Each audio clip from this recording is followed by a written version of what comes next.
Hi, everyone. Welcome to the Northern Kentucky Spotlight Podcast powered by CKREU. I'm your host, Sarah Brookbank. Today on the podcast, we are joined by David Noe of Payroll Partners. He chats with us about our recent Workforce Best Practices Symposium and what you need to know about Disrupt HR Northern Kentucky happening this summer. We are also joined by Nancy Grayson, who talks about recent changes at Horizon Community Foundation and what you need to know about giving back to the community. Thank you to our podcast sponsor, CKREU Consulting, Google and Amazon advertising experts. Now let's go hear from that sponsor, meet our members of the week, and I'll be back with this week's guests. Ranking on Google Search and Maps is easy to understand, but hard to do. It requires constant effort and attention, uploading new photos, responding to Google reviews, writing weekly posts, and checking suggested updates. Google listing optimization takes experience and time. And there are no shortcuts. CKREU gives your Google My Business account the steady, consistent attention it needs to be effective, optimizing, updating, and expanding critical content every single week. From local retail stores to large regional networks, CKREU generates content, establishes benchmarks, and creates dramatic, measurable increases in engagement. So what can CKREU do for your business? More calls, more clicks, more clients.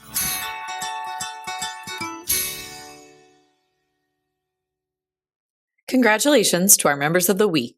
You can learn more about these businesses by following the Northern Kentucky Chamber on social media, where we highlight one of these businesses each day. Now, let's meet our members of the week. Altafiber has been part of the Northern Kentucky community for generations, and today they're strengthening that commitment with the region's most advanced 100% fiber internet. The Northern Kentucky Water District serves nearly 300,000 people in Campbell, Kenton, and portions of Boone, Grant, and Pendleton counties. Celebrating more than 30 years in business, Custom Curb Service provides the highest quality and best service when it comes to extruded concrete curb installation. Pure Bar Union provides a full-body workout focused on low-impact, high-intensity movements that lift and tone muscles and improve strength, agility, and flexibility. Northern Kentucky Pediatric Group has been providing comprehensive, compassionate care designed around your family's needs since 1981.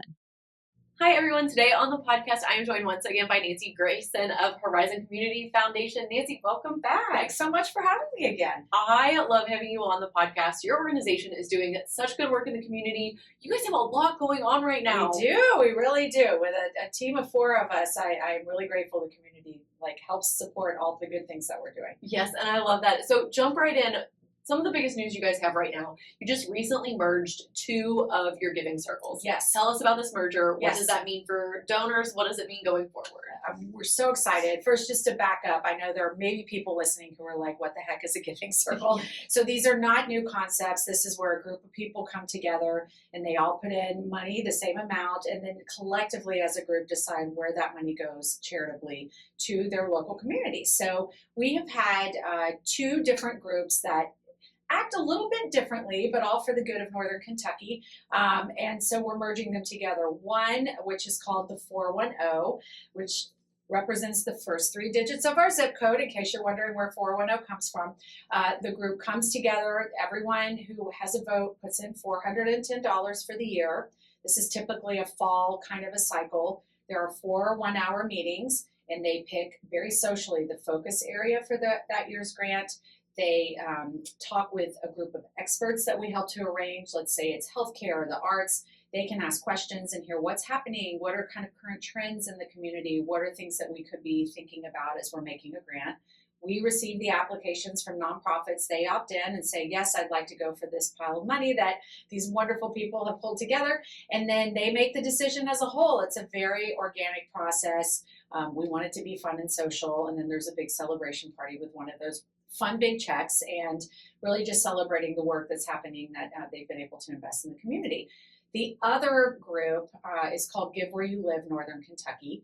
That is kind of a speed philanthropy type of a giving circle. Once again, 4 one-hour meetings. These are spread throughout the year, and people can put $100 in for that meeting. They nominate a nonprofit that they love. They don't have to be employed by the nonprofit or work there or serve on the board. This just really needs to be something that they care about. We randomly pick 3 out of a hat, a virtual hat, really, so it's automatically picked for equitable reasons. And then those 3 people get to pitch very quickly, 3 minutes each. This is why I love the group. Everyone votes through their phone, and then in that 1 hour, all the money from that one meeting goes directly to that nonprofit. So no application, making it really easy. We decided these 2 groups are so exciting. How do you tell people which one is better than the other? They're both equally incredible and unique. Why not merge them together? So we talked with the 2 advisory boards. They said yes. So we're really taking the best of both. We'll have a few speed giving meetings, and then we'll also have the longer process with the application in the fall. So it is now the 410 Give Where You Live, Northern Kentucky. I love that. That is such a unique way of giving. It's like you said, very fun, very involved. Yes. What makes that so exciting for you all and for the people that are a part of these organizations? What, for me, I love as the CEO of a community foundation, which can be very niche-y and kind of hard to understand. This allows people to understand at a very basic level what it is that we're doing as a foundation, but also as a community. So very social, yes, but knowing that their dollars, the $410 that they're investing, are amplified, that dollar is stretched, so there's even greater impact, and it's with like-minded people. So it's almost kind of like a club of sorts, but an open membership. We encourage you to consider joining this wonderful group this year, but in a way that you're able to be thoughtful about it, to hear about some of the different groups and the work that they're doing, and then also just to really feel like you're part of this culture of philanthropy. It's one of the best ways, I think, to say, yes, I want to get involved with what Horizon and what Northern Kentucky, what they're doing together. Yeah, I love that. And so you mentioned that you guys are obviously looking for more people to get involved. Yes. How can people get involved? What do they need to know if they want to start that process? Sure. So we are promoting it widely. We have our advisory board who's meeting to really think strategically about how do we get the word out as quickly as possible. Our first meeting of the year will be in April, so we have some time. It's pretty easy. You go to our website, www.horizoncfnky.org. Right on the homepage, you can click through, learn more about it, and then sign up. So you are committing to $410 as a voting unit. I say unit because some people do it as a couple, and then they have a vote that they share. Some people each contribute $410, and then we'll have that first meeting and get up and running. So our goal is to have over 100 members. We really are driving. It's been a growing couple of groups, so we know bringing them together is going to be a lot of good energy in the room. Yeah, I love that. I'm excited to see what you guys do with that and what everyone votes on later on in the year. One of the other things you guys have happening right now, talking about giving the money, your Community Impact Fund grant portal is open. What does that mean for nonprofits? Yes. So each year we have an opportunity with our unrestricted fund, our Community Impact Fund, to apply for funding for nonprofits that are serving Northern Kentucky. They may be outside of the region, but have a program that's in Northern Kentucky or across the river. We just want to make sure the impact is happening in Boone, Kenton, or Campbell counties. Mm-hmm. We don't have a focus area, so that is a little interesting. It gives a lot of opportunity for nonprofits in very different spaces to apply. Typically in the past, we have one cycle each year. We would award a handful of grants ranging from $10,000 to $20,000, which is pretty traditional. But this year I said to our board, what if we thought a little differently? What if we had a bold idea and instead of spreading the money out, just really invested in one big idea that shows collaboration among nonprofits, which is very much a typical thing in this space. As we know, in Northern Kentucky, we're very collaborative, but making sure that they are innovating. It doesn't have to be a new program, but we want them to be doing something that's unique. And so all of the money will be awarded to one particular request. So we're trying to help nonprofits to understand how maybe to best position that application. The letter of intent portal is open, as you mentioned, and so you can go to the same website and learn on apply to a grant how to go ahead and put that application in. We will make a decision on who we're inviting to apply for the full application after February. So this month is the absolute time for folks to ask questions and get involved. As you guys work with this fund, it sounds like you guys are always thinking about new ways to be innovative with the way that you're giving, the way that you're working in the community. How are you guys driving that? You said it's a small team of 4 people. Yes. Luckily, we have an incredible board of 25 board members, which seems large. I know the chamber has a very large board too, but I think it's important for our community to have trust in the work that we're doing and for that fiduciary oversight. We also have a grant making committee that is both board members and community members. So we always want to have our ear to the ground. Technology is important. I think our partnerships are really where I see us able to kind of hear what priority needs are, whether it's food support, housing, education, partnering with groups like the Chamber or with NKY or Catalytic Fund.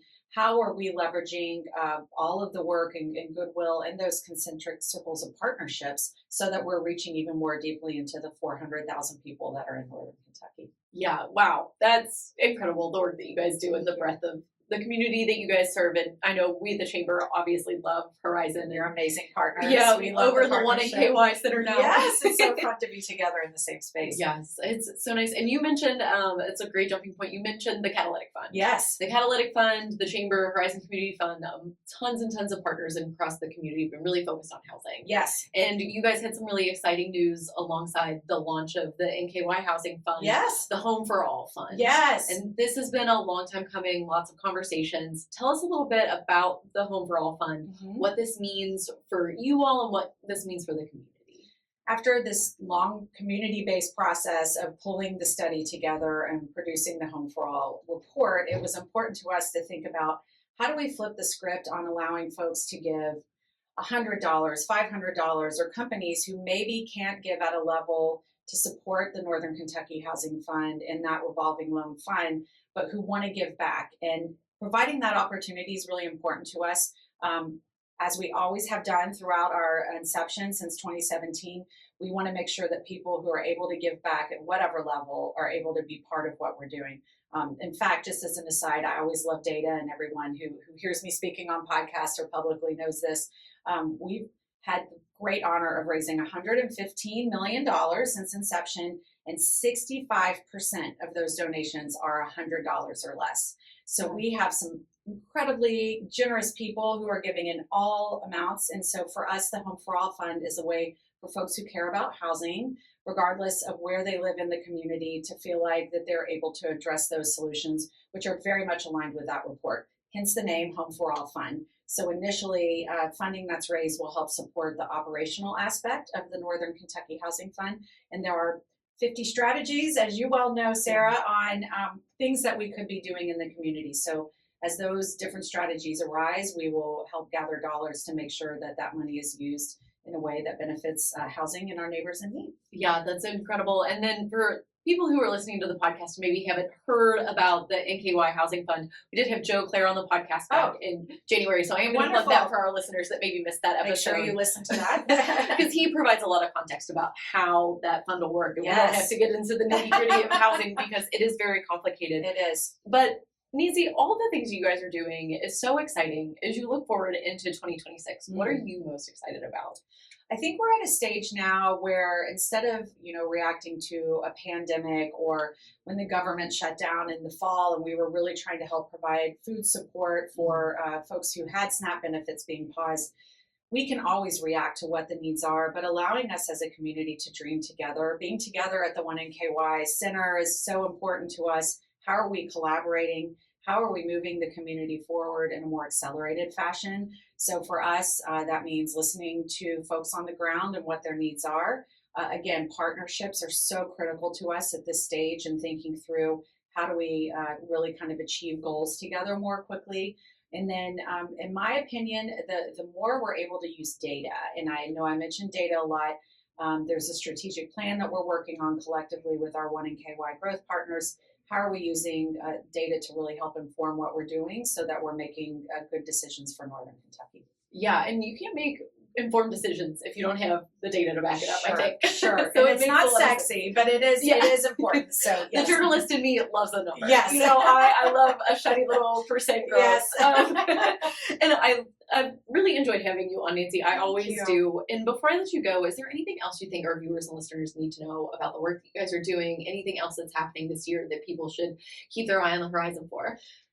Love that, and we use that phrase a lot. What's on the horizon? We really would love for you just to actually subscribe to our newsletter. We promise not to, take over your inbox with emails, but we send out a monthly brief newsletter that talks about things that are happening, ways to get involved, and we want to make it very simple and informational. So once again, going back to our website, www.horizonCFNKY.org.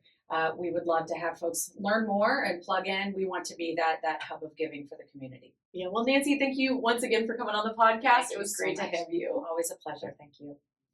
Hi, everyone. Today on the podcast, we are once again joined by David Noe of Payroll Partners. Welcome back to the podcast. Yeah, thanks for having me. You had a busy week this week. We're excited to have you on the podcast. Earlier this week, Best Practices Symposium went off over at the Kent County Public Library. Tell me how it went. Yeah, it was a great turnout. We had horrible weather. We had the president coming in town, so people were trying to get in and out. And it was a great event. We didn't have many people not show up that were signed up, and all the topics, the presenters were great. I didn't get a chance to see and be in some of those other breakout sessions, but what I heard from people coming to mine is that they were excited to be there. And a lot of them it was the first time that they were there. Mm-hmm. So they'd never been to one before. And I said, this is one of my favorite half-day events of the year. Yeah, it's a good one. 8 years running. We're excited to think forward to next year and the 9th year. You mentioned, your topic was about creating a mash bill and brand. Tell us a little bit about your presentation. What do people need to know about this? Yeah, so we live in Kentucky, and when you are in a state like Kentucky where bourbon is made, I kind of used that as really my topic was about the mash bill and the recipe in a mash bill that would correlate to a personal brand statement. And so a lot of people haven't done that exercise of creating a personal brand statement for themselves. So I kind of correlated the mash bill, which is the makeup and recipe of a bourbon. And so people that know bourbon, some of the folks in there knew that you have to have at least 51% corn, rye, malted barley, wheat, and the yeast. So I used all those components to really help them all figure out, like, what do they want their personal brand statement to be? So it was a fun exercise. And some of the folks in there created one. They shared it at the end, and it was a good exercise. And I said, take this with you, figure out what your personal brand statement is, tag me on LinkedIn and tell me what yours is going to be. Put it on your profile, on your resume. And when I tell people, if you're looking for a job and someone says, tell me about yourself, use that personal brand statement to kind of share a little bit about you and not just go into your whole work history. Yeah. So it was a fun exercise. Yeah. Break that down a little bit for us, like from your perspective as payroll partners, when you are making your mash bill and your brand, what's your breakdown? Yeah. So mine is a lot of wheat. It's the creative grit. It's the entrepreneurship, and also corn, which is, to me, in HR, you have to be empathetic. You have to have clear communication skills. And so each component of those ingredients had certain functions that would correlate to the recipe. So like data fluency was more rye, the spicy, the getting into the numbers. So I do that a little bit in my job, but a lot of it's communication and connection with people. So I told the people in the audience, if you're in HR, look at corn and look at wheat and see how that would do. And so that kind of reflects on the bourbon I actually like myself. Yeah. So it kind of was interesting to see. So it really was a fun exercise to bring out like what people thought about themselves, about their core values and what they believe in, and how to really bring that out of their job. Because I said, I work for a company that is helping people be authentic. Mm-hmm. And to figure out what their personal brand is. For me, it's connecting with people on a podcast that I created called Speakeasy HR. And our owner, Noah, let me kind of run with that. And so it's kind of part of my personal brand is connecting with people all over the world on HR, business. And not everyone has that chance. Yeah. But if you're in a company and you feel like your personal brand is not necessarily established or you don't know what it is, figure out what it is and then maybe go into your manager or the decision makers and be like, hey, would I be able to do something like this? Yeah, I think especially like that personal brand identity is so, it's growing as we think about LinkedIn, as we think about social media. Like you said, if you're looking at jobs, when people, if they haven't done an exercise like this and they're thinking about it for the first time, do you have like 2 to 3 tips for people thinking about how they distill that easily? Yeah, and in the exercise, I'm happy to share it, and people that did attend it have a copy. It was emailed out, but if you didn't attend it, I can find a way to get it to you. So there's an exercise in there about really looking at the ingredients and what each component is, but then also questions about a few words that describe yourself. What are your passions in life?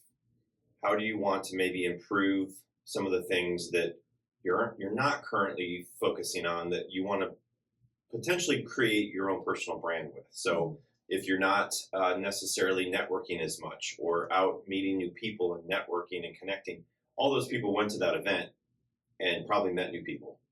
And so for mine, it was about, in my role, in my family, in my work, like I'm about impacting the experience of the other individual and how I can do that for their career, their growth, their connection, and influence that I have within an organization to help the culture. So I think people in an HR function probably see what they do on a day-to-day basis in their role. And so again, it was for the HR folks, I kind of applied my 20 years of experience into my personal brand. And I think a lot of them kind of heard what I was saying and probably felt the same way in how they have to interact with people on their team. So it was a lot of fun.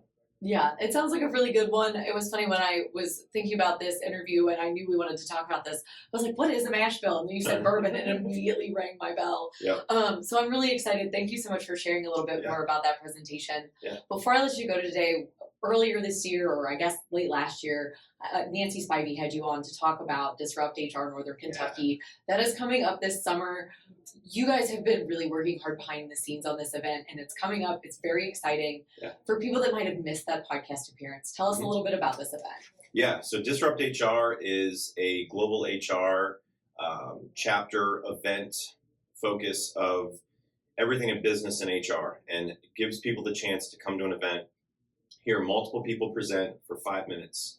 So there's a timing to that. You have 20 slides, 15 seconds each. So I spent more time on my Disrupt HR Cincinnati topic and presentation than I think I ever have in any presentation. And it was worth it. Every second of it was worth it. So now that we have the chance to do one in Northern Kentucky in July at NKU, it's going to give people a chance that weren't able to attend the Cincinnati event or have not attended one at all to really come and see what it's about. And so we have the guests, we have the speakers ready.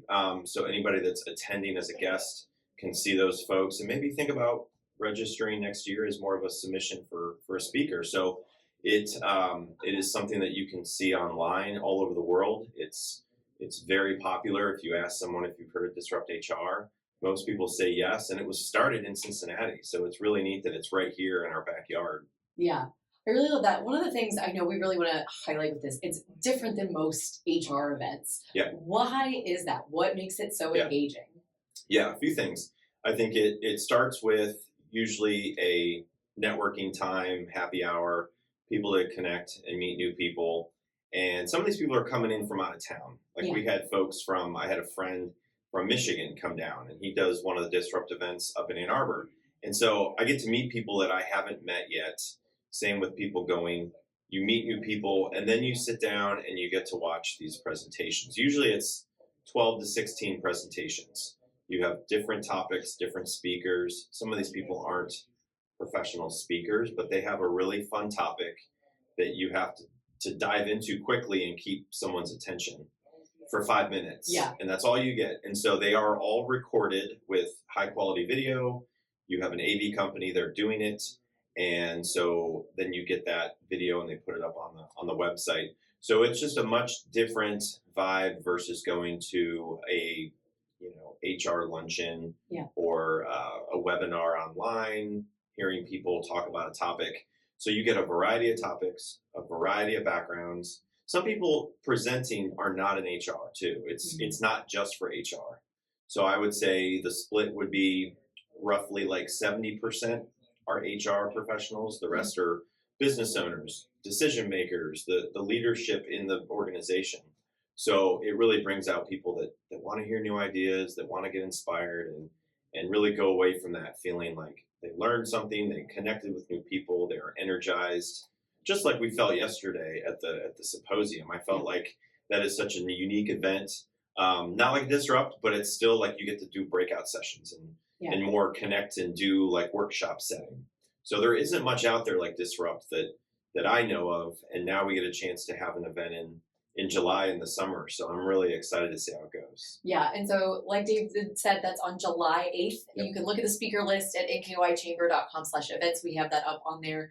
And you mentioned the speakers have been announced. Is there a specific speaker topic that you're really excited about, or not to throw you a curveball? I don't want to give too much away. I do know some of the speakers. I think we're nailing down really where I'm going to play a role on this planning team with Nancy and Mike Sipple. And so we recently were on his podcast, The Unconventional Leader. So, again, I look at this list and I saw some of the people yesterday at the event with the symposium. So I'm just excited to see people that I've known over the years in HR that now know that Disrupt is happening in July, and they were selected for a speaking opportunity. So check it out once you see the guest list or the speaker list, if there's some folks that you might not have ever heard of. And I believe Jennifer McClure, who was the founder of Disrupt, will be there presenting or being a part of it. So there's still some details we're trying to work out and where we'll all play part of it, but it'll be a really exciting event. Yeah, I'm looking forward to it. We got a couple months to sort out the nitty-gritty. But David, it's been great to have you on. Anything else that our viewers and listeners need to know before I let you go today? No, I just think, it's important to get out, away from your desk, away from your environment. I know it's the routine every day of going to work and not wanting to come back to a lot of emails piling up, but get out, meet new people. I think we see record numbers in events, and the symposium was a great turnout. It was a sellout. So just get out there if you can, once a month, once a quarter. If it's hard to do it during the day, Disrupt HR is in the evening on a Wednesday. I know kids' sports take up a lot of summers, but just try to get out there and get out of your comfort zone, however that looks. Yeah. Well, David, thank you so much for your time today. Thank you very much. Thank you to our Investors Circle members. Our Investors Circle members help us promote and support the development of strong businesses and a vibrant economy in the Northern Kentucky region. Thank you to all of these members for their investment, which will help the Northern Kentucky Chamber of Commerce in our mission to develop and grow a thriving business community. Northern Kentucky needs tailored solutions to address our housing shortage. Home for All, Northern Kentucky Housing Strategies, explores how we can retain young adults, help older residents downsize or age in place, and ensure new neighbors have housing options that fit their lives. Dive into the report at housingNKY.org.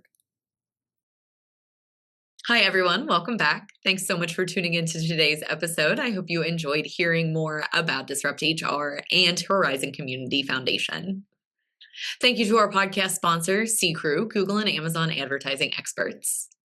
We have a very exciting upcoming event here at the Northern Kentucky Chamber of Commerce focused on workforce challenges. Workforce challenges are being shaped every day by public policy. Join us at Government Forum, Policy and the Talent Pipeline, What Employers Need to Know, on Tuesday, March 31st, to learn how state and federal proposals could change the way employers connect to talent and how the Northern Kentucky Chamber of Commerce is working on your behalf to influence those outcomes. You can learn more and register at nkychamber.com/events. Finally, if you are a member who would like to be featured on the podcast, or if you're someone who is interested in joining the Northern Kentucky Chamber, please reach out to Lynn Ablin.